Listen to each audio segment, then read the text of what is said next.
தகவல் அரங்கம் breaking news.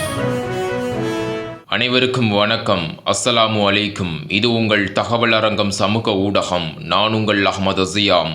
இன்றைய தினம் நாங்கள் பார்க்க போவது மிக மிக முக்கியமான விடயமாக இருக்கப் போகின்றது. அது என்னவென்று சொன்னால், ரயிலின் முன்பு செல்ஃபி எடுக்க முயன்ற 3 நபர்கள். இதனால் நடந்த பாரிய விபரீதம்.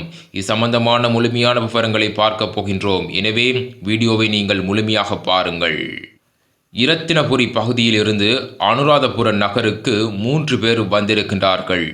37 வயதுடைய தாய் மற்றும் அவரது மகன் மற்றும் இன்னும் ஒரு பெண், 18 வயதுடைய பெண் ஆகிய 3 பேரும் அனுராதபுரம் நகருக்கு வந்திருக்கின்றார்கள். எதுக்கு என்று சொன்னால், ஒரு விளையாட்டு நிகழ்வில் கலந்து கொள்வதற்காக அவர்கள் வந்திருக்கின்றார்கள். அனுராதபுரத்துக்கு வந்தவர்கள் அனுராதபுரம் புகையிரதத்துக்கு அருகாமையில் செல்ஃபி எடுப்பதற்கு முயற்சி செய்திருக்கின்றார்கள். 3 பேரும் முயற்சி செய்திருக்கின்றார்கள். இந்த சந்தர்ப்பத்தில் காங்கேசன்துறையிலிருந்து கொழும்பு நோக்கி வந்த எக்ஸ்பிரஸ் ரயிலானது இவர்களில் மோதுண்டு இருக்கிறது. 2 பேர் அந்த இடத்திலேயே பலியாகி இருக்கிறார்கள். 37 வயதுடைய பெண் மற்றும் 18 வயதுடைய பெண் ஆகிய 2 பெண்களும் அந்த இடத்தில் ரயிலில் மோதுண்டு பலியாகி இருக்கிறார்கள். மற்றைய ஆண் ரயில் வருவதை அவதானித்து தப்பியிருக்கிறார். உண்மையில் இந்த விபத்து தொடர்பாக நாங்கள் சிந்திக்கும் பொழுதோ, ரயில் வரும்போது சத்தம் கேட்கும். சத்தம் கேட்டவுடன் விலகி இருக்கலாம். ஆனால் அவர்கள் ரயில் வரும்பொழுது செல்ஃபி எடுத்திருக்கிறார்கள். அப்படியென்றால் ரயில் அருகில் வரும்போதுதான் அந்த செல்ஃபி புகைப்படத்தை எடுத்திருக்கின்றார்கள்.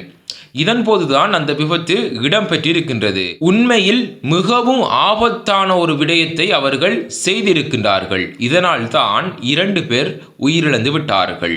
ஒருவர் உயிர் தப்பியிருக்கிறார். இந்த சம்பவமானது 2024 12ஆம் மாதம் 22ஆம் தேதி இடம்பெற்றிருக்கின்றது.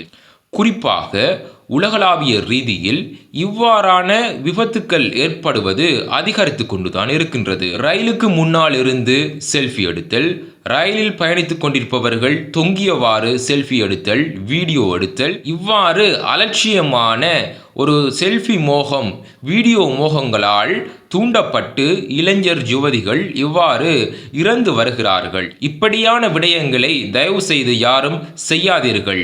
இவ்வாறான சம்பவங்களை கேட்கும் பொழுது மிகவும் கவலையாக இருக்கின்றது. அவர்கள் செல்ஃபி எடுக்கும் பொழுது என்ன நினைத்து செல்ஃபி எடுத்தார்களோ தெரியவில்லை. இறைவனுடைய ஏற்பாடாக அது இருக்கலாம்.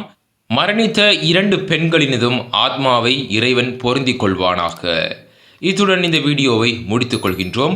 புத்தம் புதிய தகவல்களை ஒவ்வொரு நாளும் பெற்றுக்கொள்ள மறக்காமல் எமது யூடியூப் சேனலை சப்ஸ்கிரைப் செய்து பெல் பட்டனை கிளிக் செய்து வைத்துக் கொள்ளுங்கள்.